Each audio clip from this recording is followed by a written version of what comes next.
ಶಂಕರ್ ನಾಗ್ ಅವರ ಶೈಲಿಯಲ್ಲಿ ಒಂದು ಪ್ರೇರಣಾದಾಯಕ ಭಾಷಣ.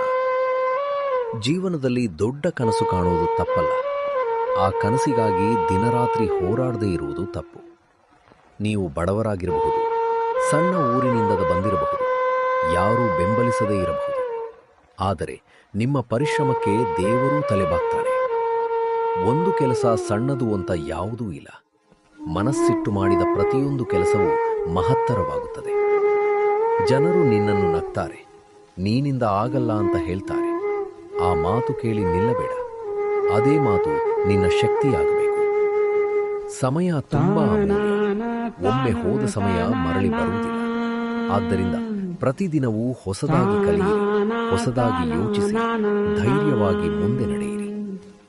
ಯಶಸ್ಸು ಒಂದು ದಿನದಲ್ಲಿ ಸಿಗುವುದಿಲ್ಲ, ಆದರೆ ಪ್ರತಿದಿನ ಮಾಡಿದ ಸಣ್ಣ ಪ್ರಯತ್ನಗಳು ಒಂದು ದಿನ ದೊಡ್ಡ ಇತಿಹಾಸವಾಗುತ್ತವೆ. ನೀನು ನಿನ್ನ ಮೇಲೆ ನಂಬಿಕೆ ಇಟ್ಟರೆ ಈ ಲೋಕವೇ ನಿನ್ನ ದಾರಿಗೆ ಜಾಗ ಬಿಡುತ್ತದೆ. ಎದ್ದು ನಿಲ್ಲಿ, ಕನಸು ಕಾಣಿ, ಕೆಲಸ ಆರಂಭಿಸಿ. ಯಾಕಂದರೆ ನಿಮ್ಮ ಕತೆ ಇನ್ನೂ ಮುಗಿದಿಲ್ಲ.